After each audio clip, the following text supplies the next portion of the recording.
ਗਿਆਨ ਧਿਆਨ ਕਿਛ ਕਰਮ ਨਾ ਜਾਣਾ।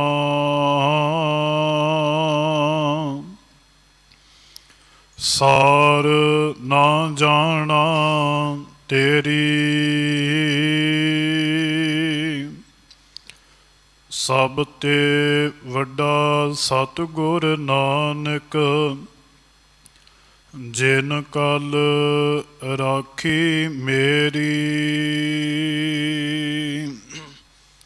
ਸਭ ਤੇ ਵੱਡਾ ਸਤਿਗੁਰ ਨਾਨਕ।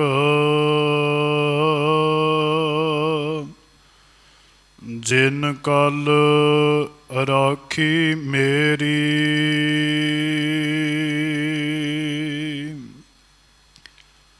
ਚਵਰ ਛਤਰ ਤਖਤ ਸਿੰਘਾਸਨ ਕੇ ਮਾਲਕ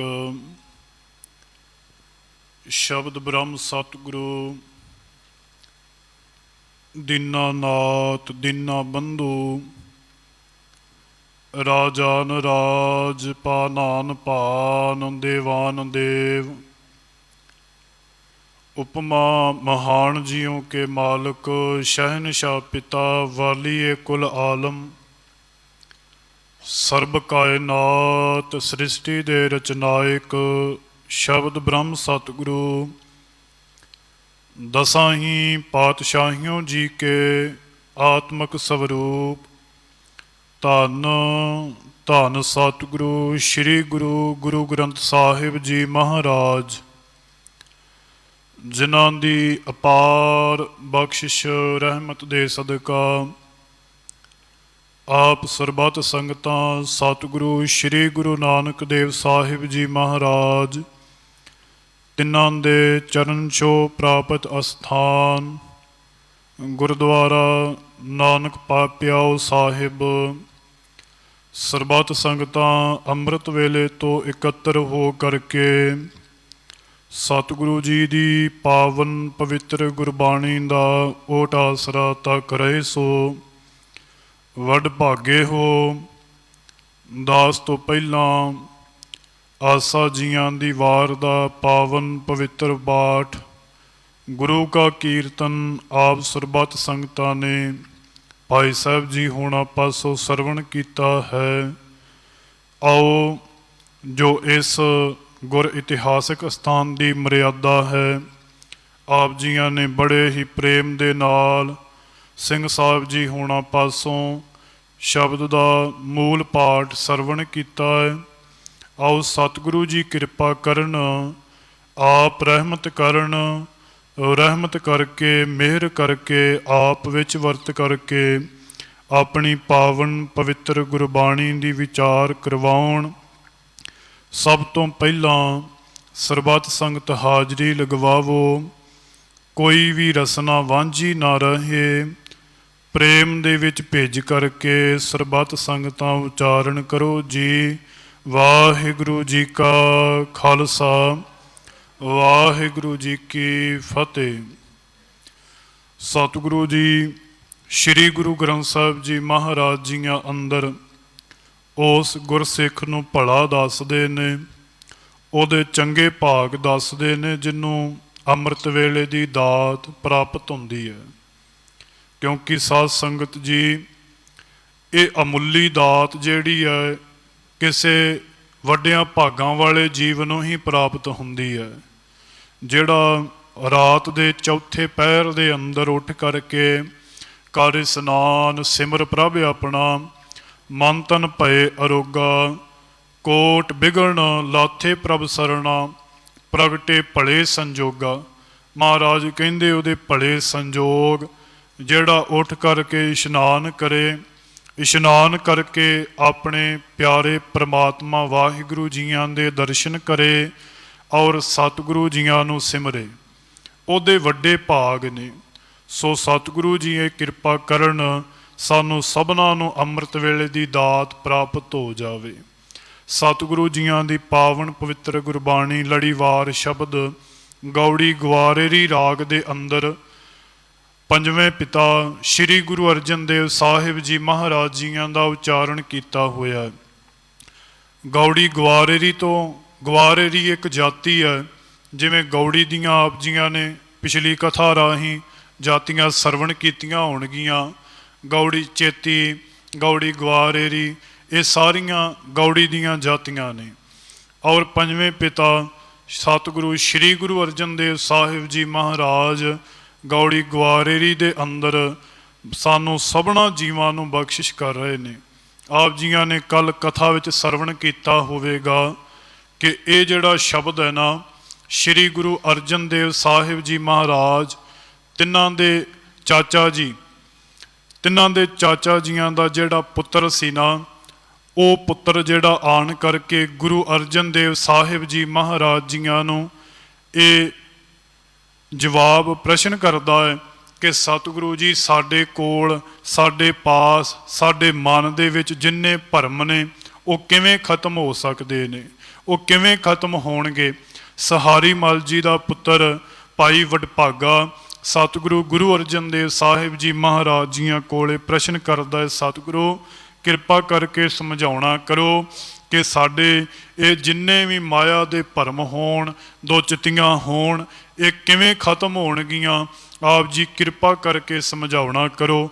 ਫਿਰ ਸਤਿਗੁਰੂ ਸ਼੍ਰੀ ਗੁਰੂ ਅਰਜਨ ਦੇਵ ਸਾਹਿਬ ਜੀ ਮਹਾਰਾਜ ਸਾਨੂੰ ਸਭਨਾਂ ਨੂੰ ਉਪਦੇਸ਼ ਦਿੰਦੇ ਹੋਏ ਕਿਰਪਾ ਕਰਦੇ ਨੇ, ਕਿਉਂ ਭ੍ਰਾਮੀਐ ਭ੍ਰਮ ਕਿਸ ਕਾ ਹੋਈ।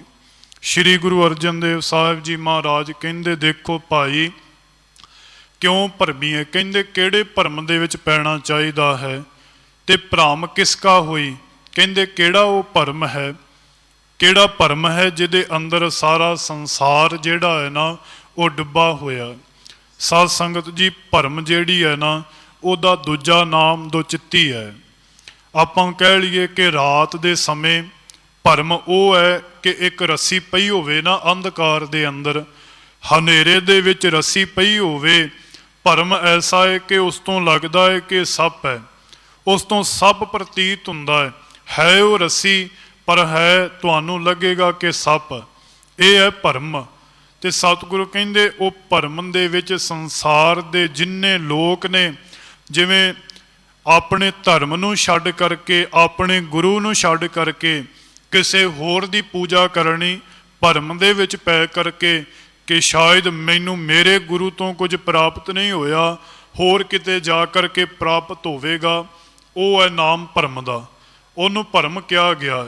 ਸਾਧ ਸੰਗਤ, ਸ਼੍ਰੀ ਗੁਰੂ ਗ੍ਰੰਥ ਸਾਹਿਬ ਜੀ ਮਹਾਰਾਜ ਜੀਆਂ ਦੀ ਪਾਵਨ ਪਵਿੱਤਰ ਗੁਰਬਾਣੀ ਪੜ੍ਹੀਏ ਨਾ, ਤੇ ਸਤਿਗੁਰੂ ਭਰਮ ਦੀ ਬੜੀ ਸੋਹਣੀ ਪਰਿਭਾਸ਼ਾ ਦਿੰਦੇ।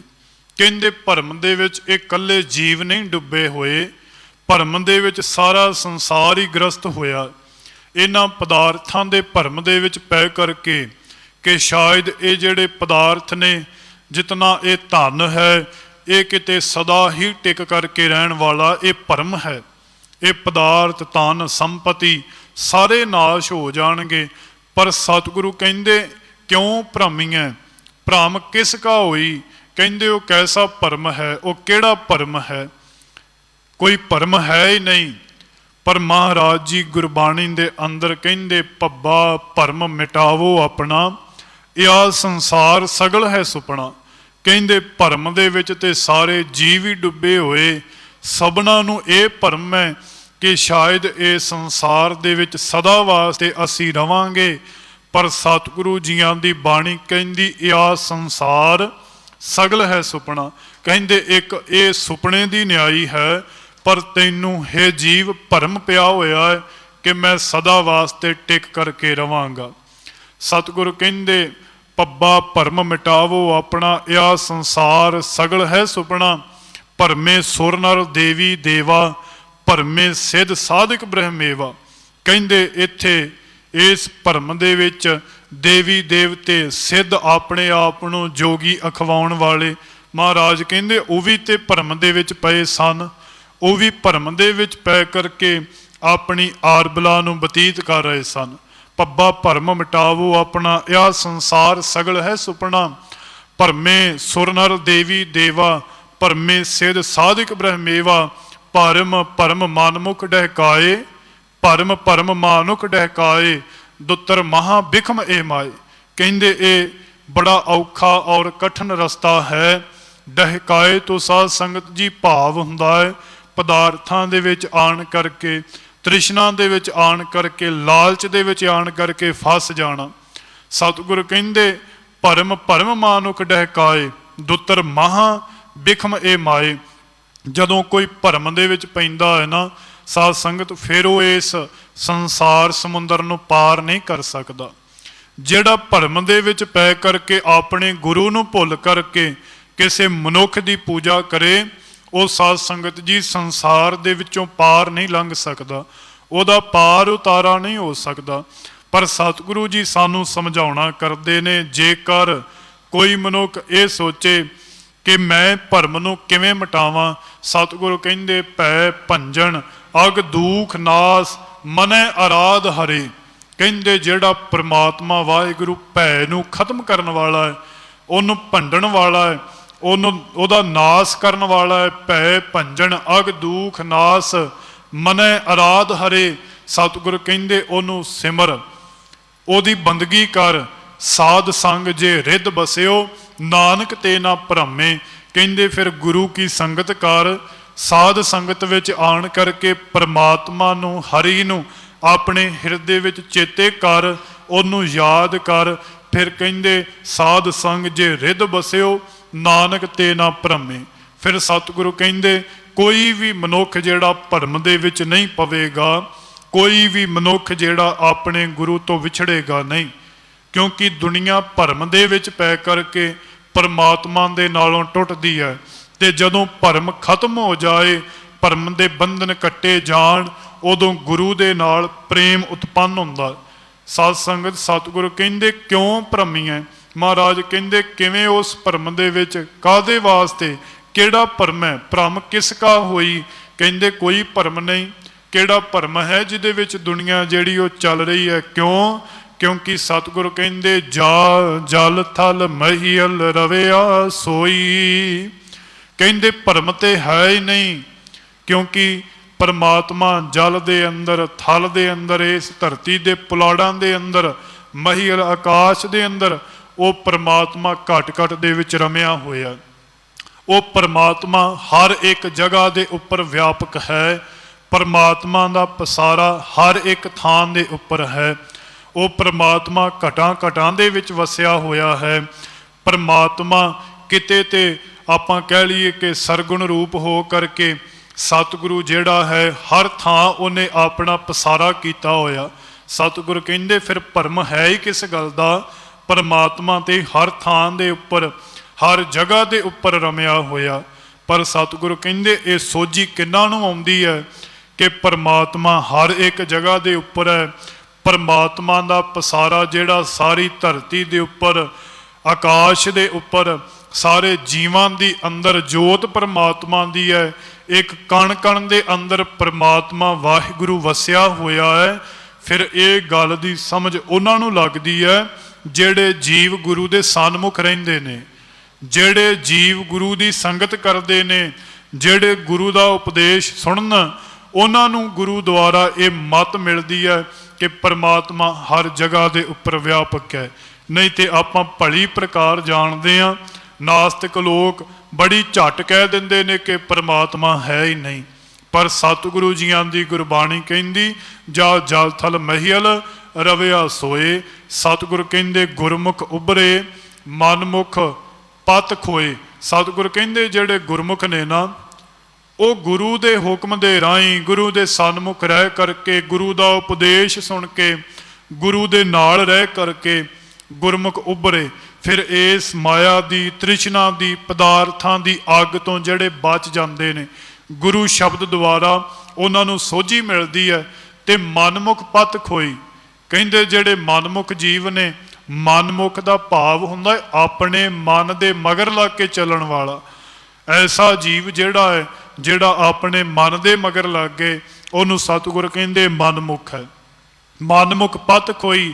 ਹਮੇਸ਼ਾ ਆਪਣੀ ਮਨ ਦੀ ਆਈ ਕਰਨੀ, ਜੋ ਮਨ ਦੇ ਵਿੱਚ ਆਇਆ ਹੈ ਉਹੀ ਆਪਣਾ ਦੂਜੇ ਪਾਸੇ ਰੱਖਣਾ। ਮੇਰੇ ਮਨ ਦੇ ਵਿੱਚ ਐਸੀ ਚਿੰਤਾ ਹੈ, ਮੇਰੇ ਮਨ ਦੇ ਵਿੱਚ ਐਸੀ ਇੱਛਾ ਹੈ। ਸਤਿਗੁਰੂ ਕਹਿੰਦੇ ਜਿਹੜਾ ਮਨ ਦੀਆਂ ਆਈਆਂ ਕਰਦਾ ਹੈ ਉਹ ਮਨਮੁਖ ਹੈ। ਤੇ ਗੁਰਮੁਖ ਕੌਣ ਹੈ? ਜਿਹੜਾ ਗੁਰੂ ਦੇ ਉਪਦੇਸ਼ ਨੂੰ ਸੁਣੇ, ਜਿਹੜਾ ਗੁਰੂ ਦੀ ਗੱਲ ਨੂੰ ਸੁਣੇ, ਗੁਰੂ ਦੀ ਗੱਲ ਨੂੰ ਮੰਨ ਕਰਕੇ ਆਪਣੀ ਆਰਬਲਾ ਨੂੰ ਬਤੀਤ ਕਰਦਾ, ਉਹਦਾ ਨਾਮ ਹੈ ਗੁਰਮੁਖ। ਸਤਿਗੁਰ ਕਹਿੰਦੇ ਗੁਰਮੁਖ ਉਭਰੇ। ਫਿਰ ਉਹ ਗੁਰੂ ਦੇ ਪਿਆਰੇ ਜਿਹੜੇ ਨੇ, ਗੁਰਮੁਖ ਨੇ, ਸੰਗਤ ਕਰਨ ਵਾਲੇ ਨੇ, ਗੁਰੂ ਦਾ ਉਪਦੇਸ਼ ਸੁਣਨ ਵਾਲੇ ਨੇ ਨਾ, ਉਹ ਫਿਰ ਇਸ ਸੰਸਾਰ ਦੇ ਵਿੱਚੋਂ ਬਚ ਜਾਂਦੇ ਨੇ। ਇਸ ਤ੍ਰਿਸ਼ਨਾ ਦੀ ਅੱਗ ਦੇ ਵਿੱਚੋਂ ਉਹਨਾਂ ਦਾ ਬਚਾਅ ਹੋ ਜਾਂਦਾ ਹੈ। ਕਿਉਂਕਿ ਸਾਧ ਸੰਗਤ ਜੀ, ਜਿਹੜਾ ਗੁਰੂ ਦੇ ਸਨਮੁਖ ਰਹਿਣ ਵਾਲਾ ਹੈ, ਗੁਰੂ ਉਹਨੂੰ ਕਹਿੰਦਾ ਹੈ ਸਾਸ ਸਾਸ ਸਿਮਰੋ ਗੋਬਿੰਦ, ਮਨ ਅੰਤਰ ਕੀ ਉਤਰੈ ਚਿੰਦ। ਸਤਿਗੁਰੂ ਕਹਿੰਦਾ ਸਵਾਸ ਸਵਾਸ ਜਪ, ਸਵਾਸ ਸਵਾਸ ਸਿਮਰ। ਤੇ ਜਿਹੜਾ ਸਿਮਰਦਾ ਹੈ ਉਹਦੀ ਫਿਰ ਕਾਲਖ ਜਿਹੜੀ ਹੈ ਮਨ ਦੇ ਵਿੱਚੋਂ ਲੱਥਦੀ ਹੈ, ਮਨ ਸਾਫ਼ ਹੁੰਦਾ ਹੈ। ਸਤਿਗੁਰੂ ਕਹਿੰਦੇ ਮਨਮੁਖ ਪਤ ਖੋਈ, ਪਰ ਮਨਮੁਖਾਂ ਨੇ, ਮਨ ਦੇ ਮਗਰ ਚੱਲਣ ਵਾਲਿਆਂ ਨੇ ਆਪਣੀ ਇੱਜ਼ਤ ਜਿਹੜੀ ਹੈ ਨਾ ਉਹ ਗਵਾ ਲਈ ਹੈ। ਨਾ ਲੋਕ ਦੇ ਅੰਦਰ ਉਹਨਾਂ ਨੂੰ ਇੱਜ਼ਤ ਮਿਲਦੀ ਹੈ, ਔਰ ਨਾ ਹੀ ਪਰਲੋਕ ਦੇ ਅੰਦਰ ਫਿਰ ਉਹਨਾਂ ਨੂੰ ਕੋਈ ਢੋਈ ਮਿਲਦੀ ਹੈ। ਸਤਿਗੁਰ ਕਹਿੰਦੇ ਜਿਸ ਰਾਖੈ ਆਪ ਰਾਮ ਦਇਆਰਾ। ਹੁਣ ਇਹ ਕਿਰਪਾ ਕਰਕੇ ਦੱਸਦੇ ਨੇ ਕਿ ਜਿਨ੍ਹਾਂ ਨੂੰ ਉਹ ਰਾਮ ਜਿਹੜਾ ਪ੍ਰਮਾਤਮਾ ਰਮਿਆ ਹੋਇਆ ਹੈ, ਦਿਆਲੂ ਹੈ ਜਿਹੜਾ, ਜਿਨ੍ਹਾਂ ਨੂੰ ਉਹ ਰੱਖ ਲਵੇ, ਉਹੀ ਇਸ ਤ੍ਰਿਸ਼ਨਾ ਦੀ ਅੱਗ ਤੋਂ ਬਚ ਕਰਕੇ ਰਹਿੰਦੇ ਨੇ। ਕਿਉਂਕਿ ਸਾਧ ਸੰਗਤ ਜੀ, ਆਪ ਜੀ ਹਰ ਰੋਜ਼ ਗੁਰਬਾਣੀ ਪੜ੍ਹਨ ਵਾਲੇ, ਵਿਚਾਰ ਸਰਵਣ ਕਰਨ ਵਾਲੇ ਬੈਠੇ ਹੋ। ਸਤਿਗੁਰ ਕਹਿੰਦੇ ਤ੍ਰਿਸ਼ਨਾ ਬਿਰਲੇ ਹੀ ਕੀ ਬੁਝੀ ਹੈ। ਕਹਿੰਦੇ ਤ੍ਰਿਸ਼ਨਾ ਜਿਹੜੀ ਹੈ ਨਾ ਕਿਸੇ ਵਿਰਲੇ ਮਨੁੱਖ ਦੀ ਬੁਝਦੀ ਹੈ। ਕੋਈ ਕਰੋੜਾਂ ਦੇ ਵਿੱਚੋਂ ਵਿਰਲਾ ਹੈ ਜਿਹੜਾ ਗੁਰੂ ਦੇ ਸ਼ਬਦ ਨੂੰ ਆਪਣੇ ਹਿਰਦੇ ਅੰਦਰ ਵਸਾ ਕਰਕੇ ਪ੍ਰੇਮ ਧਾਰਨ ਕਰਦਾ ਹੈ, ਸੰਤੋਖ ਆਉਂਦਾ ਹੈ। ਸੰਤੋਖ ਔਰ ਧੀਰਜ ਔਰ ਗੁਰੂ ਉੱਪਰ ਵਿਸ਼ਵਾਸ ਹੋਵੇ ਤੇ ਤ੍ਰਿਸ਼ਨਾ ਦਾ ਨਾਸ ਹੋ ਜਾਂਦਾ। ਸਤਿਗੁਰੂ ਕਹਿੰਦੇ ਤ੍ਰਿਸ਼ਨਾ ਬਿਰਲੇ ਹੀ ਕੀ ਬੁਝੀ ਹੈ। ਕਹਿੰਦੇ ਕਈ ਵਿਰਲਿਆਂ ਮਨੁੱਖਾਂ ਦੀ ਹੀ ਤ੍ਰਿਸ਼ਨਾ ਬੁਝੀ ਆ। ਕਿਉਂ? ਕਹਿੰਦੇ ਕੋਟ ਜੋਰੇ ਲੱਖ ਕਰੋੜੇ ਮਨ ਨਾ ਹੋਰੇ। ਕਹਿੰਦੇ ਕਰੋੜਾਂ ਰੁਪਈਏ ਮਨੁੱਖ ਕਮਾਉਂਦਾ ਹੈ, ਲੱਖਾਂ ਰੁਪਈਏ ਮਨੁੱਖ ਜੋੜਦਾ ਹੈ, ਆਪਣਾ ਧਨ ਇਕੱਠਾ ਕਰਦਾ ਹੈ, ਕਹਿੰਦੇ ਫਿਰ ਵੀ ਮਨ ਟਿਕਦਾ ਨਹੀਂ, ਮਨ ਨਾ ਹੋਰੇ। ਪਰ ਕਹਿੰਦੇ ਪਰੇ ਪਰੇ ਹੀ ਕੋ ਲੁਝੀ ਹੈ। ਕਹਿੰਦੇ ਸਦਾ ਵਾਸਤੇ ਮਨ ਇਹ ਕਹਿੰਦਾ ਹੈ ਮੇਰੇ ਕੋਲ ਧਨ ਹੈ, ਮੈਂ ਹੋਰ ਧਨ ਇਕੱਠਾ ਕਰ ਲਵਾਂ, ਹੋਰ ਸੰਪਤੀ ਜਿਹੜੀ ਹੈ ਆਪਣੀ ਵਧਾ ਲਵਾਂ। ਪਰੇ ਪਰੇ ਹੀ ਕੋ ਲੁਝੀ ਹੈ, ਹੋਰ ਇਛਾਵਾਂ ਮਨ ਦੇ ਵਿੱਚ ਕਰਦਾ ਹੈ। ਇਸ ਕਰਕੇ ਮਹਾਰਾਜ ਕਹਿੰਦੇ ਕੋਈ ਵਿਰਲਾ ਮਨੁੱਖ ਹੈ ਜਿਹੜਾ ਇਸ ਤ੍ਰਿਸ਼ਨਾ ਦੀ ਅੱਗ ਤੋਂ, ਵਿਕਾਰਾਂ ਦੀ ਅੱਗ ਤੋਂ ਬਚਦਾ ਹੈ। ਪਰ ਮਹਾਰਾਜ ਕਹਿੰਦੇ ਜਿਸ ਰਾਖੈ ਆਪ ਰਾਮ ਦਇਆਰਾ। ਜਿਹਨੂੰ ਉਹ ਪ੍ਰਮਾਤਮਾ ਵਾਹਿਗੁਰੂ ਰਾਮ ਪਿਤਾ ਦਇਆਲੂ, ਦਇਆ ਕਰਨ ਵਾਲਾ ਰੱਖ ਲਵੇ ਨਾ, ਉਹ ਫਿਰ ਬਚ ਜਾਂਦਾ ਹੈ। ਤਿਸ ਨਹੀਂ ਦੂਜਾ ਕੋ ਪਹੁੰਚਨ ਹਾਰਾ। ਸਤਿਗੁਰੂ ਕਹਿੰਦੇ ਗੁਰੂ ਦੇ ਸਨਮੁਖ ਰਹਿਣ ਵਾਲਾ ਮਨੁੱਖ, ਉਹਦਾ ਜੀਵਨ ਉੱਚਾ ਹੋ ਜਾਂਦਾ ਹੈ। ਜਿਹੜਾ ਗੁਰੂ ਦੇ ਸਨਮੁਖ ਰਹਿੰਦਾ ਹੈ ਉਹਦੀ ਆਤਮਿਕ ਅਵਸਥਾ ਜਿਹੜੀ ਹੈ ਉਹ ਉੱਚੀ ਹੋ ਜਾਂਦੀ ਹੈ, ਉਹਦਾ ਜੀਵਨ ਜਿਹੜਾ ਉਹ ਉੱਚਾ ਹੋ ਜਾਂਦਾ। ਫਿਰ ਕਹਿੰਦੇ ਤਿਸ ਨਾਹੀ ਦੂਜਾ ਕੋ ਪਹੁੰਚਨਾਰਾ। ਫਿਰ ਕਹਿੰਦੇ ਜਿਵੇਂ ਕੋਈ ਆਮ ਮਨੁੱਖ ਹੈ ਨਾ, ਇਹ ਜਿਹੜਾ ਗੁਰੂ ਦਾ ਗੁਰਮੁਖ ਹੈ, ਗੁਰੂ ਦੇ ਸਨਮੁਖ ਰਹਿਣ ਵਾਲਾ ਮਨੁੱਖ ਹੈ, ਇਹਦੀ ਕੋਈ ਰੀਸ ਆਮ ਮਨੁੱਖ ਨਹੀਂ ਕਰ ਸਕਦਾ, ਉਹਦੇ ਤੱਕ ਉਹ ਪਹੁੰਚ ਨਹੀਂ ਸਕਦਾ। ਕਿਉਂਕਿ ਗੁਰੂ ਦੀ ਮੱਤ ਲੈ ਕਰਕੇ ਇਸ ਗੁਰਮੁਖ ਦੀ ਅਵਸਥਾ ਜਿਹੜੀ ਹੈ, ਇਹਦਾ ਆਤਮਿਕ ਜੀਵਨ ਜਿਹੜਾ ਹੈ ਉਹ ਉੱਚਾ ਹੋ ਗਿਆ। ਇਸ ਕਰਕੇ ਕੋਈ ਆਮ ਮਨੁੱਖ ਵੀ ਜਿਹੜਾ ਉਹਦੇ ਤੱਕ ਪਹੁੰਚ ਨਹੀਂ ਸਕਦਾ। ਅੱਗੇ ਠਹਿਰਾਓ ਦੇ ਕਰਕੇ ਸਤਿਗੁਰੂ ਜੀ ਕਿਰਪਾ ਕਰਦੇ। ਸਭ ਮੈਂ ਵਰਤੈ ਏਕ ਅਨੰਤਾ। ਸਤਿਗੁਰੂ ਕਹਿੰਦੇ ਸਾਰਿਆਂ ਦੇ ਵਿੱਚ ਉਹ ਪਰਮਾਤਮਾ ਵਾਹਿਗੁਰੂ ਵਰਤ ਰਿਹਾ ਹੈ। ਹਰ ਇੱਕ ਦੇ ਵਿੱਚ ਪਰਮਾਤਮਾ ਵਾਹਿਗੁਰੂ ਜਿਹੜਾ ਉਹ ਸਮਾਇਆ ਹੋਇਆ। ਆਪ ਜੀ ਸਰਵਣ ਕਰ ਰਹੇ ਸੀ ਕੀਰਤਨੀ ਜਥੇ ਪਾਸੋਂ, ਮੇਰੇ ਸਾਹਿਬਾ ਤੇਰੇ ਚੋਜ ਵਡਾਣਾ, ਤੂੰ ਜਲ ਥਲ ਮਹੀਲ ਭਰਪੁਰ ਲੀਣਾ, ਆਪੇ ਸਰਬ ਸਮਾਣਾ। ਹਰ ਥਾਂ ਦੇ ਵਿੱਚ ਰਮਿਆ ਹੋਇਆ। ਤੇ ਸਤਿਗੁਰੂ ਕਹਿੰਦੇ ਸਭ ਮੈਂ ਵਰਤੈ ਏਕ ਅਨੰਤਾ। ਸਾਰਿਆਂ ਜੀਵਾਂ ਦੇ ਵਿੱਚ ਉਹ ਇੱਕ ਪਰਮਾਤਮਾ ਵਾਹਿਗੁਰੂ ਰਮਿਆ ਹੋਇਆ। ਜਿਵੇਂ ਮਹਾਰਾਜ ਜੀਆਂ ਦੀ ਗੁਰਬਾਣੀ ਕਹਿੰਦੀ ਹੈ, ਜਹ ਜਹ ਦੇਖਾਂ ਤਹ ਜੋਤ ਤੁਮਾਰੀ, ਤੇਰਾ ਰੂਪ ਕਨੇਹਾ, ਇੱਕ ਤਰੂਪ ਫਿਰੈ ਪ੍ਰਸੰਨਾ, ਕੋਏ ਨਾ ਕਿਸੇ ਹੀ ਜਿਹਾ। ਸਤਿਗੁਰ ਕਹਿੰਦੇ ਇੱਕ ਹੀ ਪਰਮਾਤਮਾ ਵਾਹਿਗੁਰੂ ਜੀਆਂ ਦੀ ਜੋਤ, ਜਹ ਜਹ ਦੇਖਾ ਤਹ ਜੋਤ ਤੁਮਾਰੀ, ਤੇਰਾ ਰੂਪ ਕਨੇਹਾ। ਕਹਿੰਦੇ परमात्मा वाहिगुरु तू है ते एक, पर तेरी जोत सबना मनुखां दे अंदर, जीवां दे अंदर, पंछियां पशुआं दे अंदर वस रही है। जह जह देखा तै जोत तुम्हारी, तेरा रूप कनेहा, इकत रूप फिरै प्रसन्ना, कोय ना किसी ही जेहा। सतगुर कहंदे ये प्रसन्ने, ये जीव, ये भांडे जिहड़े ने सारे कहंदे संसार दे विच जीव चलदे फिरदे ने ना, ते तेरी जोत है सबना दे विच। पर महाराज कहंदे कोई ना किसी ही जेहा, तेरा चोज कैसा है। सतगुरु कोई भी जीव एक दूजे नाल रलदा नहीं, जे कोई शक्ल वजों रलदा है, कोई गुणा वजों नहीं रलदा।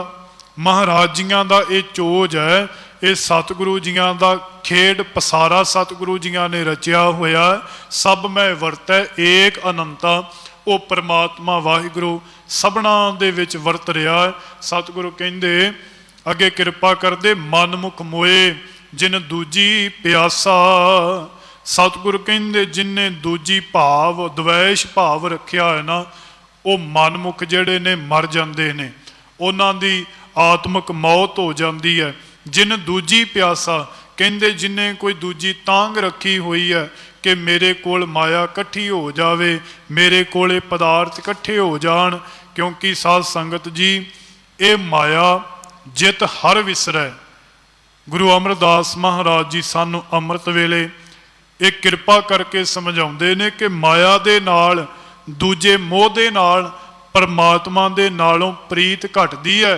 ये माया जित हर विसरै, मोह उपजै भाओ दूजा लाया। पर सतगुरु कहंदे कहे नानक गुर प्रसादी, जिन्ना लिव लागी तिन्नी विचे माया पाया।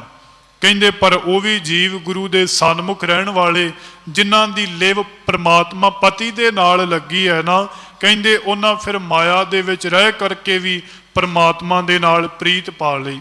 कहंदे माया दे विच रहिंदियां होइयां भी अपनी सुरती जिहड़ी है ना, वो गुरु दे कोल रखी।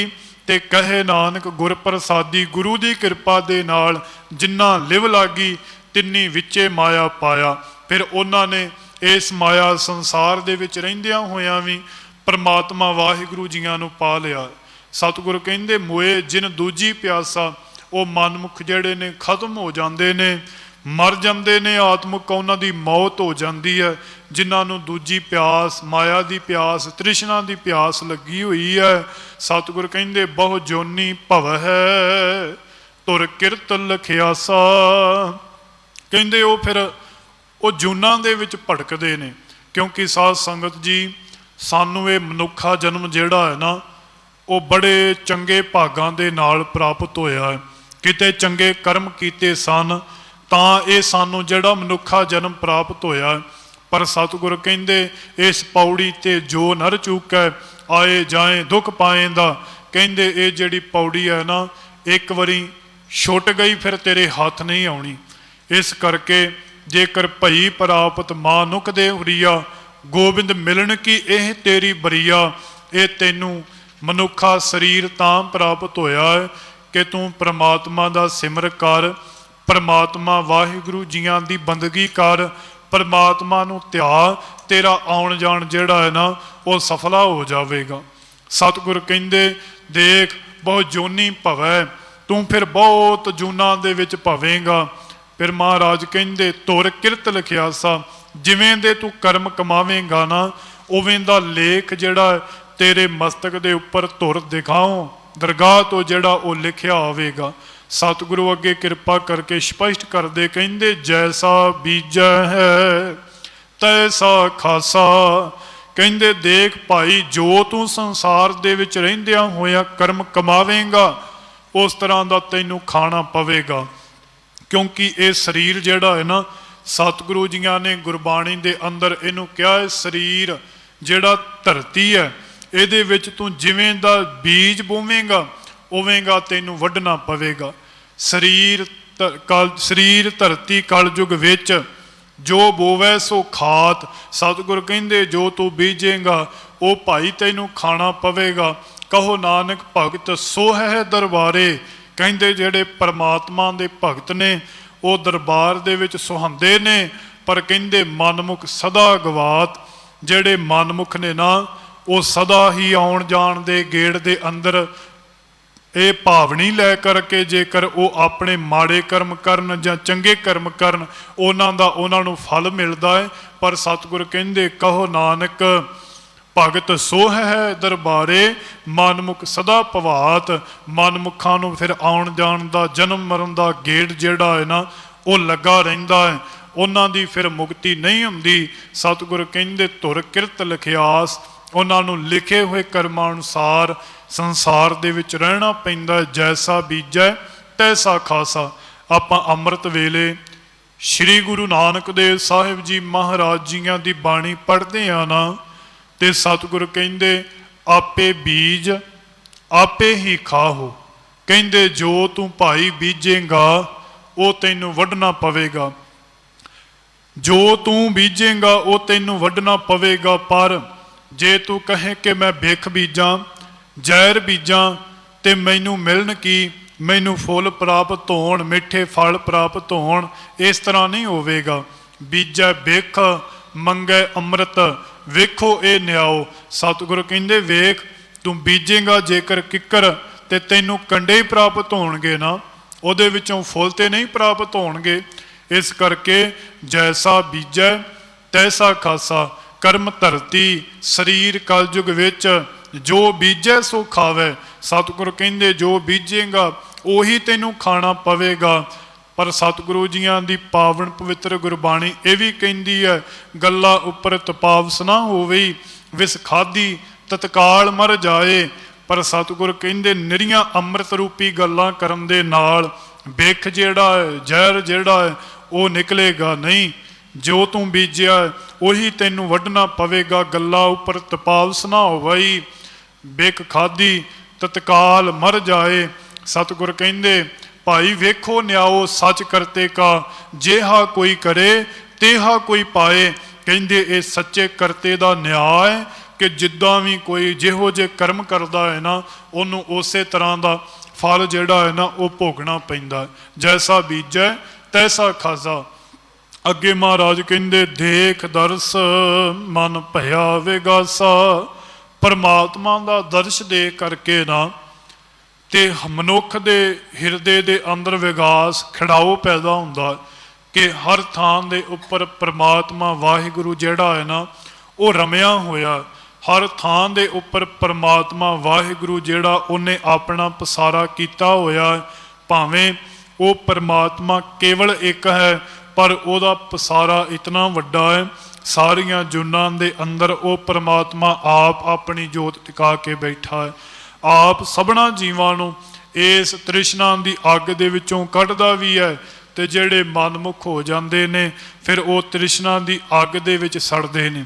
ਸਾਧ ਸੰਗਤ ਜੀ ਇਹ ਮਾਇਆ ਦੀ, ਇਹ ਧਨ ਪਦਾਰਥਾਂ ਦੀ ਅੱਗ ਐਸੀ ਹੈ ਕਿ ਜੇਕਰ ਇਹਦੇ ਵਿੱਚ ਕੋਈ ਖੁੱਭ ਜਾਵੇ ਤਾਂ ਨਿਕਲਿਆ ਨਹੀਂ ਜਾਂਦਾ। ਸਤਿਗੁਰੂ ਜੀ ਤੇ ਇੱਥੋਂ ਤੱਕ ਗੁਰਬਾਣੀ ਦੇ ਅੰਦਰ ਕਹਿੰਦੇ ਕਿ ਇਹ ਜਿੰਨੇ ਵਿਕਾਰ ਨੇ ਜਾਂ ਇਹ ਵਿਕਾਰਾਂ ਦਾ ਸਮੁੰਦਰ ਹੈ ਨਾ, ਜੇਕਰ ਤੂੰ ਨਿੰਦਿਆ ਦਾ ਭਾਰ ਉਠਾਵੇਂਗਾ ਭਰਮ ਦੇ ਵਿੱਚ ਪੈ ਕਰਕੇ ਕਿ ਸ਼ਾਇਦ ਇਹਦੇ ਨਾਲ ਮੈਨੂੰ ਕੋਈ ਸੱਟ ਨਹੀਂ ਵੱਜੇਗੀ, ਇਹਦੇ ਨਾਲ ਮੈਨੂੰ ਕੋਈ ਕੀਤੇ ਦਾ ਫਲ ਨਹੀਂ ਮਿਲੇਗਾ, ਪਰ ਸਤਿਗੁਰੂ ਕਹਿੰਦੇ ਤੂੰ ਭਰਮ ਦੇ ਵਿੱਚ ਕਿਉਂ ਪਿਆ ਹੈ। ਦੇਖ ਮਹਾਰਾਜ ਕਹਿੰਦੇ ਤੈਨੂੰ ਹਰ ਰੋਜ਼ ਅੰਮ੍ਰਿਤ ਵੇਲੇ ਸਮਝਾਉਂਦੇ ਨੇ ਨਾ ਕਿ ਐਸਾ ਕੰਮ ਮੂਲੇ ਨਾ ਕੀਚੈ ਜਿਤ ਅੰਤ ਪਛੋਤਾਈ ਹੈ। ਕਹਿੰਦੇ ਐਸਾ ਕੰਮ ਭੁੱਲ ਕਰਕੇ ਵੀ ਨਾ ਕਰੀ ਜਿਹਦੇ ਨਾਲ ਤੈਨੂੰ ਅੰਤ ਦੇ ਵਿੱਚ ਪਛਤਾਉਣਾ ਪਵੇ, ਅੰਤ ਦੇ ਵਿੱਚ ਤੈਨੂੰ ਪਛੋਤਾਵਾ ਹੋਵੇ। ਮਾਇਆ ਧਨ ਪਰਮਾਤਮਾ ਨੇ ਕਮਾਉਣ ਵਾਸਤੇ ਰੋਕਿਆ ਨਹੀਂ, ਪਰ ਕਹਿੰਦੇ ਤੇਰੇ ਹਿਰਦੇ ਅੰਦਰ ਸਤ ਸੰਤੋਖ ਧੀਰਜ ਹੋਣਾ ਚਾਹੀਦਾ ਹੈ। ਜੇਕਰ ਤੇਰੇ ਅੰਦਰ ਧੀਰਜ ਹੈ, ਸੰਤੋਖ ਹੈ, ਪਰਮਾਤਮਾ ਕਦੇ ਵਾਸਤੇ ਵੀ ਤੇਰਾ ਸਾਥ ਨਹੀਂ ਛੱਡਦਾ। ਇਸ ਮਾਇਆ ਦਾ ਗੁਮਾਨ ਕਰਕੇ ਆਪਣੀ ਆਰਬਲਾ ਨੂੰ ਅਜਾਇਆ ਨਾ ਗਵਾਈ। ਇਸ ਧਨ ਪਦਾਰਥਾਂ ਦਾ ਗੁਮਾਨ ਕਰਕੇ ਕਿਤੇ ਪਰਮਾਤਮਾ ਨੂੰ ਵਿਸਰ ਨਾ ਜਾਵੀਂ, ਕਿਉਂਕਿ ਪਰਮਾਤਮਾ ਜਿਹੜਾ ਹੈ ਨਾ ਉਹ ਸਾਰੀਆਂ ਦਾਤਾਂ ਦਾ ਮਾਲਕ ਹੈ। ਜੇ ਅੱਜ ਤੇਰੇ ਕੋਲ ਧਨ ਹੈ, ਗੱਡੀਆਂ ਨੇ, ਸ਼ੌਹਰਤਾਂ ਨੇ, ਇਹ ਪਰਮਾਤਮਾ ਦੀਆਂ ਬਖਸ਼ੀਆਂ ਹੋਈਆਂ ਨੇ, ਪਰ ਕਈ ਵਾਰੀ ਮਨੁੱਖਾਂ ਦੀ ਹਾਲਤ ਐਸੀ ਹੋ ਜਾਂਦੀ ਦਾਤ ਪਿਆਰੀ ਵਿਸਰਿਆ ਦਾ ਤਾਰਾ ਜਿਹੜਾ ਪਰਮਾਤਮਾ ਦਾਤਾਂ ਦੇਣ ਵਾਲਾ ਹੈ ਨਾ, ਉਹ ਖਸਮ ਪਰਮਾਤਮਾ ਭੁੱਲ ਜਾਂਦਾ ਹੈ। ਅਸੀਂ ਦਾਤਾਂ ਦੇ ਨਾਲ ਜ਼ਿਆਦਾ ਵਧੇਰੇ ਪ੍ਰੇਮ ਕਰਕੇ ਜਿਹੜਾ ਗੁਮਾਨ ਕਰਦੇ ਹਾਂ, ਪਰਮਾਤਮਾ ਦੇ ਹੁਕਮ ਦੇ ਵਿੱਚ ਰਹਿਣਾ ਚਾਹੀਦਾ। ਕਿਉਂਕਿ ਇੱਕ ਤ੍ਰਿਸ਼ਨਾਲੂ ਪੁਰਸ਼ ਸੀ ਨਾ, ਬੜੀ ਤ੍ਰਿਸ਼ਨਾ ਸੀ ਉਹਦੇ ਅੰਦਰ ਕਿ ਮੇਰੇ ਕੋਲ ਬਹੁਤ ਸਾਰੀ ਮਾਇਆ ਹੋਵੇ, ਮੇਰੇ ਕੋਲ ਧਨ ਦੇ ਖਜ਼ਾਨੇ ਹੋਣ। ਆਪਣੇ ਸਾਧੂ ਕੋਲ ਗਿਆ, ਉਹਨੂੰ ਜਾ ਕਰਕੇ ਕਹਿਣ ਲੱਗਾ ਕਿ ਸਾਧੂ ਜੀ ਇਤਨੀ ਕਿਰਪਾ ਕਰੋ, ਮੈਂ ਤੁਹਾਡਾ ਚੇਲਾ ਬਣਾਂਗਾ ਔਰ ਮੈਨੂੰ ਮਾਇਆ ਦੇ ਭੰਡਾਰੇ ਬਖਸ਼ਿਸ਼ ਕਰੋ, ਮੇਰੀ ਤ੍ਰਿਸ਼ਨਾ ਜਿਹੜੀ ਹੈ ਨਾ ਉਹ ਖਤਮ ਹੋ ਜਾਵੇ। ਉਹ ਜਿਹੜਾ ਜੋਗੀ ਸੀ ਨਾ, ਉਹ ਕਹਿਣ ਲੱਗਾ, ਸਾਧੂ ਕਹਿਣ ਲੱਗਾ, ਜਾ ਭਾਈ ਤੂੰ ਇਸ ਦਿਸ਼ਾ ਵੱਲ ਚਲਿਆ ਜਾਵੀਂ, ਉਸ ਦਿਸ਼ਾ ਵੱਲ ਜਾਵੇਂਗਾ ਤੈਨੂੰ ਦਰਵਾਜ਼ਾ ਨਜ਼ਰ ਆਵੇਗਾ, ਦਰਵਾਜ਼ੇ ਨੂੰ ਖੋਲੇਂਗਾ, ਉੱਥੇ ਬਹੁਤ ਸਾਰਾ ਧਨ ਪਿਆ ਹੈ, ਹੀਰੇ ਜਵਰਾਤ ਸੋਨਾ ਚਾਂਦੀ ਮੋਹਰਾਂ ਜਿਹੜੀਆਂ ਨੇ, ਭੰਡਾਰੇ ਜਿਹੜੇ ਨੇ ਉਹ ਭਰੇ ਹੋਏ ਨੇ। ਉਸ ਦਰਵਾਜ਼ੇ ਚੋਂ ਪੰਡਾਂ ਬੰਨ ਕਰਕੇ ਧਨ ਜਿਹੜਾ ਆਪਣੇ ਘਰ ਵਿੱਚ ਲੈ ਆਵੀਂ। ਜੇ ਕਿਤੇ ਤੇਰੀ ਤ੍ਰਿਸ਼ਨਾ ਨਾ ਖਤਮ ਹੋਵੇ, ਤੂੰ ਕਿਤੇ ਨਾ ਰੱਜੇ, ਫਿਰ ਦੂਜੇ ਦਰਵਾਜ਼ੇ ਕੋਲ ਚਲਿਆ ਜਾਵੀਂ।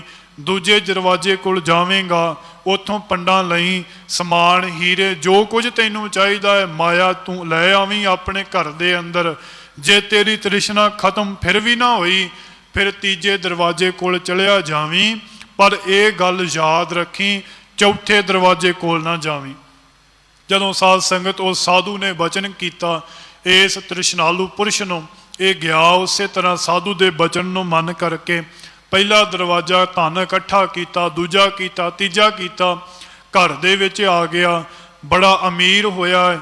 ਪੰਡਾਂ ਬੰਨ ਕਰਕੇ ਧਨ ਜਿਹੜਾ ਆਪਣੇ ਘਰ ਦੇ ਵਿੱਚ ਰੱਖਿਆ, ਸ਼ੌਹਰਤਾਂ ਜਿਹੜੀਆਂ ਨੇ, ਰਾਸ ਪੂੰਜੀ ਜਿਹੜੀ ਇਕੱਠੀ ਕਰ ਲਈ। ਪਰ ਘਰ ਦੇ ਵਿੱਚ ਬੈਠਾ ਸੋਚਦਾ ਹੈ ਕਿ ਮੈਨੂੰ ਜੋਗੀ ਸਾਧੂ ਨੇ ਕਿਹਾ ਸੀ ਕਿ ਤੂੰ ਚੌਥੇ ਦਰਵਾਜ਼ੇ ਵਿੱਚ ਨਾ ਜਾਵੇਂ। ਕਹਿੰਦਾ ਕੀ ਪਤਾ ਇਹਨਾਂ ਤਿੰਨਾਂ ਦਰਵਾਜ਼ਿਆਂ ਦੇ ਨਾਲੋਂ ਵਧੇਰੇ ਧਨ ਜਿਹੜਾ ਉਹ ਚੌਥੇ ਦੇ ਵਿੱਚ ਹੋਵੇ। ਸਾਧ ਸੰਗਤ, ਤ੍ਰਿਸ਼ਨਾ ਬਿਰਲੇ ਹੀ ਕੀ ਬੁਝੀ ਹੈ। ਆਪਾਂ ਹੁਣੇ ਬਚਨ ਸਰਵਣ ਕੀਤੇ। ਇਹ ਜਿਹੜਾ ਤ੍ਰਿਸ਼ਨਾਲੂ ਪੁਰਸ਼ ਚੌਥੇ ਦਰਵਾਜ਼ੇ ਵਿੱਚ ਵੀ ਗਿਆ, ਇਹਨੇ ਕੀ ਜਾ ਕਰਕੇ ਦੇਖਿਆ ਕਿ ਕੁਝ ਥੰਮਾਂ ਦੇ ਨਾਲ ਛੱਤ ਜਿਹੜੀ ਹੈ ਨਾ ਉਹ ਖੜੀ ਹੋਈ ਹੈ। ਜਦੋਂ ਇਹਨੇ ਦਰਵਾਜ਼ਾ ਖੋਲ੍ਹਿਆ, ਇੱਕ ਮਨੁੱਖ ਨੇ ਆਪਣੇ ਸਿਰ ਦਾ ਸਹਾਰਾ ਜਿਹੜਾ ਉਸ ਛੱਤ ਨੂੰ ਦਿੱਤਾ ਹੋਇਆ। ਜਦੋਂ ਦਰਵਾਜ਼ਾ ਖੋਲ੍ਹ ਕੇ ਉਹਨੂੰ ਮਨੁੱਖ ਨੂੰ ਪੁੱਛਦਾ ਹੈ ਕਿ ਇੱਥੇ ਮਾਇਆ ਹੈ, ਧਨ ਹੈ, ਦੱਸ ਮੈਨੂੰ ਕਿੱਥੇ ਹੈ। ਉਹ ਕਹਿੰਦਾ ਆ ਮੇਰੇ ਕੋਲ ਆ, ਮਾੜਾ ਜਿਹਾ ਇਸ ਥੰਮ ਨੂੰ, ਇਸ ਛੱਤ ਨੂੰ ਜਿਹੜਾ ਸਹਾਰਾ ਦੇ, ਮੈਂ ਤੈਨੂੰ ਦੱਸਾਂਗਾ ਧਨ ਕਿੱਥੇ ਹੈ। ਜਦੋਂ ਇਹ ਗਿਆ, ਇਹਨੇ ਜਾ ਕਰਕੇ ਸਹਾਰਾ ਦਿੱਤਾ, ਆਪਣਾ ਸਿਰ ਜਿਹੜਾ ਉਸ ਛੱਤ ਥੱਲੇ ਦਿੱਤਾ, ਤੇ ਉਹ ਜਿਹੜਾ ਮਨੁੱਖ ਪਹਿਲਾਂ ਸੀ ਛੱਤ ਥੱਲੇ, ਉਹ ਭੱਜ ਕਰਕੇ ਦਰਵਾਜ਼ੇ ਦੇ ਵਿੱਚੋਂ ਬਾਹਰ ਹੋ ਗਿਆ। ਕਹਿੰਦਾ ਇੱਥੇ ਕੋਈ ਮਾਇਆ ਨਹੀਂ, ਤੂੰ ਵੀ ਮੇਰੇ ਵਾਂਗ ਮੂਰਖ ਬਣਿਆ ਹੈ। ਤੈਨੂੰ ਸਾਧੂ ਨੇ ਕਿਹਾ ਸੀ ਤਿੰਨਾਂ ਦਰਵਾਜ਼ਿਆਂ ਦੇ ਵਿੱਚੋਂ ਧਨ ਗਈ, ਚੌਥੇ ਦਰਵਾਜ਼ੇ ਦੇ ਵਿੱਚ ਨਾ ਜਾਵੀਂ, ਇੱਥੇ ਧਨ ਕੋਈ ਨਹੀਂ, ਇੱਥੇ ਤੇ ਮੌਤ ਹੈ। ਸਾਧ ਸੰਗਤ, ਜੇਕਰ ਕੋਈ ਤ੍ਰਿਸ਼ਨਾ ਦੀ ਅੱਗ ਦੇ ਵਿੱਚ ਸੜਦਾ ਹੈ, ਜੇਕਰ ਕੋਈ ਜ਼ਿਆਦਾ ਲਾਲਚ ਕਰਦਾ ਹੈ ਨਾ, ਉਹ ਇਸ ਖੂਹ ਦੇ ਵਿੱਚ ਡਿੱਗ ਜਾਂਦਾ ਹੈ। ਪਰ ਮਹਾਰਾਜ ਜੀ ਕਹਿੰਦੇ ਬੇਕਾਰ ਪੱਤਰ ਗਲੇ ਬੰਨ੍ਹਦੇ ਨਿੰਦ ਪੋੜ ਸਿਰਾਏ। ਇਹਨਾਂ ਵਿਕਾਰਾਂ ਕਰਕੇ ਤੂੰ ਨਿੰਦਿਆ ਕਰਕੇ ਜਿੰਨੇ ਵੀ ਵਿਕਾਰ ਭੋਗੇਂਗਾ ਸੰਸਾਰ ਦੇ ਅੰਦਰ, ਇਹ ਆਪਣੇ ਗਲੇ ਦੇ ਵਿੱਚ ਬੰਨ੍ਹ ਲਵੇਂਗਾ ਨਾ, ਤੇ ਮਹਾਸਮੁੰਦ ਮਹਾਸਾਗਰ ਸਮੁੰਦ ਲੰਘਣਾ ਪਾਰ ਨਾ ਪਰਨਾ ਜਾਏ। ਪਰ ਸਤਿਗੁਰੂ ਕਹਿੰਦੇ ਇਹ ਜਿਹੜਾ ਸਮੁੰਦਰ ਤੈਨੂੰ ਲੰਘਣਾ ਪੈਣਾ ਹੈ ਨਾ, ਇਹ ਫਿਰ ਤੂੰ ਪਾਰ ਨਹੀਂ ਤੇਰੇ ਪਾਸ ਹੋਵੇਗਾ। ਜੇਕਰ ਤੇਰੇ ਕੋਲ ਨਿੰਦਿਆ ਦਾ, ਚੁਗਲੀ ਦਾ, ਵਿਕਾਰਾਂ ਦਾ ਭਾਰ ਹੋਇਆ, ਤ੍ਰਿਸ਼ਨਾ ਦਾ ਭਾਰ ਹੋਇਆ, ਫਿਰ ਤੂੰ ਸੰਸਾਰ ਸਮੁੰਦਰ ਦੇ ਵਿੱਚੋਂ ਲੰਘ ਨਹੀਂ ਪਾਵੇਂਗਾ। ਦੇਖ ਦਰਸ ਮਨ ਭਇਆ ਬਿਗਾਸਾ। ਸਤਿਗੁਰੂ ਕਹਿੰਦੇ ਫਿਰ ਜਿਹੜੇ ਗੁਰਮੁਖ ਪਿਆਰੇ ਨੇ, ਜਦੋਂ ਗੁਰੂ ਦਾ ਦਰਸ਼ਨ ਕਰਦੇ ਨੇ ਨਾ, ਗੁਰੂ ਦੇ ਦਰਸ਼ਨ ਕਰਦਿਆਂ ਉਹਨਾਂ ਦੇ ਮਨ ਦੇ ਵਿੱਚ ਚਾਓ ਖਿੜਾਓ ਜਿਹੜਾ ਉਹ ਪੈਦਾ ਹੁੰਦਾ, ਵਿਗਾਸ ਆਉਂਦਾ ਹੈ, ਬੜਾ ਖੇੜਾ ਉਹਨਾਂ ਦੇ ਮਨ ਦੇ ਵਿੱਚ ਆ ਜਾਂਦਾ ਹੈ ਕਿ ਅਸੀਂ ਆਪਣੇ ਗੁਰੂ ਦੇ ਚਾਰ ਸ਼ਫੇਰੇ ਦਰਸ਼ਨ ਕਰ ਰਹੇ ਹਾਂ। ਸਤਿਗੁਰ ਕਹਿੰਦੇ ਸਭ ਨਦਰੀ ਆਇਆ ਬ੍ਰਹਮ ਪ੍ਰਗਾਸਾ।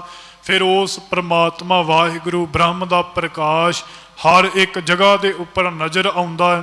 ਜਿਹੜਾ ਗੁਰੂ ਦੇ ਹੁਕਮ ਨੂੰ ਮੰਨਦਾ ਹੈ, ਹਰ ਇੱਕ ਜਗ੍ਹਾ ਦੇ ਉੱਪਰ ਫਿਰ ਪਰਮਾਤਮਾ ਨੂੰ ਉਹ ਰਮਿਆ ਹੋਇਆ ਜਾਣਦਾ ਹੈ। ਹਰ ਇੱਕ ਪਰਮਾਤਮਾ ਹਰ ਇੱਕ ਦੇ ਹਿਰਦੇ ਦੇ ਵਿੱਚ ਉਹਨੂੰ ਦੇਖਦਾ ਹੈ, ਕਿਉਂਕਿ ਸਭ ਮੈਂ ਜੋਤ ਜੋਤ ਹੈ ਸੋਏ। इसका चानण सब में चानण होए। सतगुर कहंदे ऐसा प्रगास है परमात्मा दा, जेड़े गुरमुख गुरु दे सन्मुख रहन वाले ने, फिर उन्हां दे हिरदे दे अंदर खिड़ाव आउंदा है। आया ब्रह्म प्रगासा, सारे थां उन्हों नज़र आउंदा है उस परमात्मा वाहिगुरु जियां दा प्रकाश। जन नानक की हर पूर्ण आसा। और अखीर दे विच सतगुरु श्री गुरु अर्जन देव साहिब जी महाराज अपने ताया सहारी मल जियां दे पुत्र भाई वडभागा जियां नूं ये उपदेश दे करके और सानू सारे जीवां नूं ये उपदेश देंदे ने कि भाई भरम दे विचों किवें निकलना है। भरम दे विचों तां ही निकलिया जावेगा गुरु दे चरना पास आन करके, गुरु दी संगत करांगे, सत संगत करके, गुरु दा उपदेश सुन के अपने हिरदे दे अंदर ग्रहण करके, जदों ये गुरमुख बन के समझ आई कि परमात्मा हर एक जगह दे उपर व्यापक है, हर एक जीव दे विच ओ परमात्मा दी जोत है। सब नदरी आया ब्रह्म प्रगासा, जदों ओदा प्रकाश नज़र आवेगा फिर सारे भरम जेड़े ने, पैंडे जेड़े ने वो खत्म हो जाणगे। फिर दुबदा जेड़ी है, दुचित्तीपन जेड़ा है ना, वो साध संगत जी खत्म हो जाएगा। जन नानक की हर पूर्ण आसा। फिर सारियां इच्छावां जेड़ियां उन्हां गुरमुखां दियां, गुरु दे सन्मुख रहन वाले मनुखां दियां पूरियां हुंदियां ने, क्योंकि कोई भी मनुख किसी मनुख की आस पूरी नहीं कर सकता।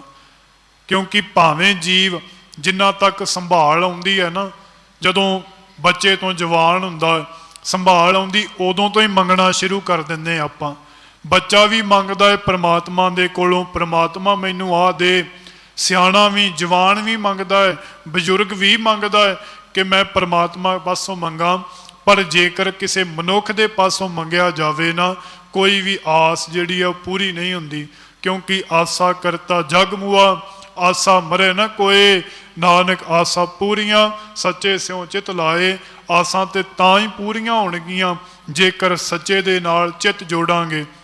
क्योंकि मानुख की टेक बृथी सब जान, देवन को एक है भगवान। एक परमात्मा वाहिगुरु जेड़ा वो देण वाला है। किसे मनुख दा सहारा, किसे मनुख दी आस जेड़ी है ना, वो तकनी नहीं चाहिदी। सदा वास्ते जेकर कुछ मंगना है परमात्मा अगे अरदास करो। जेकर दुख है तां परमात्मा अगे अरदास करो। जे सुख दे तां तुझे अराधी, दुख भी तुझे ध्याई। ये गुरमुखां दी साध संगत जी परिभाषा है। जेड़े गुरमुख हर वेले गुरु दे सन्मुख रह करके अपनी आरबला नूं बतीत करते ने। फिर सतगुरु कहंदे जन नानक की हर पूर्ण आसा। ऐसे सेवकां दियां आशावां जेड़ियां ने वो फिर पूरियां हुंदियां ने। सतगुरु जी कृपा करन, रहमत करन। आप सरबत संगतां दा बहुत बहुत धन्नवाद। ये उपदेश जेड़ा है सतगुरु जियां दा सबना दे हिरदियां अंदर वस जावे, घर करे और सानू सतगुरु जी भरम दे विचों कढ करके अपने चरनां दे नाल जोड़ लैण। मेहर करन सतगुरु जी, दया करन, गुरसिੱਖੀ जीवन दान, नाम दियां दातां बख्शिश करके निहाल करन। कल नूं आप सरबत संगतां दे फिर दर्शन करांगे। सतगुरु जियां दी पावन पवित्र गुरबाणी दी विचार करदियां होयां एक नहीं अनेक प्रकार दियां भुल्लां गलतियां हो जाणियां मुआफ करनियां। सतगुरु जी आप सरबत संगतां बख्शण जोग हो, बख्श लैना जी। अगां वास्ते अरदास करनी। सतगुरु जी आप ही विच वरत करके अपनी पावन पवित्र गुरबाणी दी विचार वडियाई करवाउंदे रहण जी। आओ बड़े प्रेम सहित फतेह दे नाल समाप्ति करिए। कोई भी रसना वांझी ना रहे।